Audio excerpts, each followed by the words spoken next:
주신 하나님 말씀은 구약성경 레위기 16장 1절부터 10절까지의 말씀입니다. 함께 합독하시겠습니다. 시작. 아론의 두 아들이 여호와 앞에 나아가다가 죽은 후에 여호와께서 모세에게 말씀하시니라. 여호와께서 모세에게 이르시되 네 형 아론에게 이르라. 성소의 휘장 안 법궤 위 속죄소 앞에 아무 때나 들어오지 말라. 그리하여 죽지 않도록 하라. 이는 내가 구름 가운데에서 속죄소 위에 나타남이니라.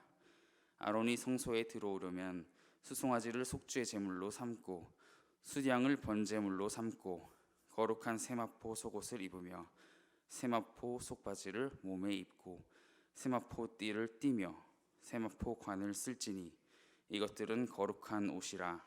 물로 그의 몸을 씻고 입을 것이며 이스라엘 자손의 회중에게서 속죄 제물로 삼기 위하여 수염소 2마리와 번제물로 삼기 위하여 수양 1마리를 가져갈지니라.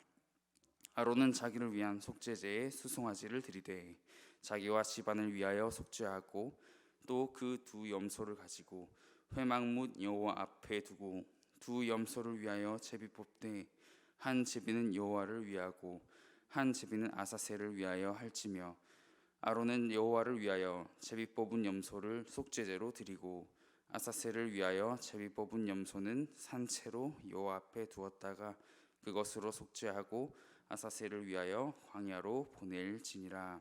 아멘. 잠시 묵상하시겠습니다.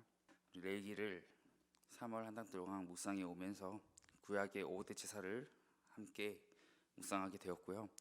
3월 동안 우리 성도님들과 함께 나누면서 거룩하신 하나님과 그렇지 못한 사람과 그럼에도 계속해서 이 말씀을 따라 살아가기를 소망하자는 이런 전체적인 묵상을 하게 됩니다. 끝나지 않는 이야기처럼 이어지는 레위기의 말씀에는 우리 하나님의 시간적인 약속에 의해서 이렇게 역사하시는 모습에 대해서 그 질서가 이 속죄제 가운데 잘 나타나 있다는 것을 볼 수 있습니다. 아론의 아들이 둘씩이나 죽었습니다. 하나님 보시기에 온전하지 못한 불을 다른 불을 들임으로 죽게 된 것이죠. 이 죽음의 모양은 제사장으로서 죽음을 맞이했다기보다 하나님 앞에 온전하지 못한 한 인간으로 죽는 형상을 볼 수 있었습니다. 다른 불을 드린다는 것이 무엇일까요? 이것은 하나님의 형상을 왜곡시키는 일이었을 것입니다. 한 사람을 향한 마음을 다른 사람에게 투영시키는 것과 같을 것입니다. 그런 사람은 신뢰를 얻을 수 없겠죠. 인간사도 이러한데 영광 받으시는 하나님도 그러하실 것입니다. 이 결과는 결국 부정함이라는 것을 불러오고 하나님의 성소에 그들 자체가 부정함이 되어서 또 다른 누군가가 이를 정결하게 함을 목적으로 속죄일 규율이 정해지게 되는 것이 오늘 함께 나눈 본문 말씀입니다. 다시 하나님께서 모세에게 말씀하십니다. 1절을 읽겠습니다. 아론의 두 아들이 여호와 앞에 나아가다가 죽은 후에 여호와께서 모세에게 말씀하시니라. 내 형 아론에게 이르라. 성소의 휘장 안 법궤 위 속죄소 앞. 다음이 중요합니다. 아무 때나 들어오지 말라. 그리하여서 뭐하지 않도록 하라? 죽지 않도록 하라는 것입니다. 하나님 거룩하신 분이십니다. 그래서 우리는 언제나 동행하시는 은혜의 하나님을 묵상하다가도 우리 하나님은 위험과 두려움 그 자체이시기도 하다는 것을 느낄 때가 많습니다. 우리 하나님을 대면한다는 것은 그 얼굴을 본다는 것은 우리에게는 죽는다는 것을 의미합니다. 이 죽음을 맞이할 정도로 엄청난 일이라는 것입니다. 특히나 속죄제에 대하여서 아무 때나 정해지지 않은 마음 상태로는 하나님을 뵐 수 없다는 것 또한 알게 됩니다. 강력하게 모세가 그 형 아론에게 말합니다. 모세의 의지로서 모세의 머리로서가 아니라 하나님께 받은 말씀으로 말입니다. 구름 가운데 거하시는 주님을 기억하고 우리는 우리에게 알맞은 때에 나타나신 하나님을 이렇게 묵상할 수 있습니다. 그 하나님을 우리가 배울 때에 만인 제사장이 된 우리는 누군가의 리더가 된 우리가 하나님 앞에 그래도 뭔가 특별하게 옷을 입고 꾸미고 그렇게 구별되고 그래서 뭔가 대단해야 할 것 같지만 오늘 말씀을 보게 되면 그 생각이 내려지게 됩니다. 이 오늘 말씀을 보게 되면 그 모든 생각들이 내려지게 되더라는 것입니다. 대제사장도 그 아들을 잃은 슬픔 앞에 그러나 슬퍼할 겨를도 없이 그것도 속죄 제물을 드려야 할 원인이 되어버린 그 상황 앞에서 하나님은 모세를 통하여서 한 거룩한 옷에 대해서 언급하십니다. 4절인데요. 제가 3절부터 읽겠습니다.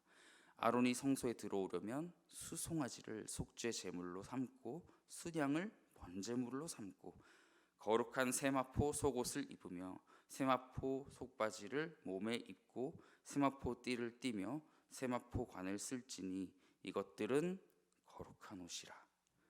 물로 그의 몸을 씻고 입을 것이며 속죄 제물에 필요한 동물이 더 나옵니다. 수염소 2마리와 번제에 필요한 태우는 제사, 번제에 필요한 수양.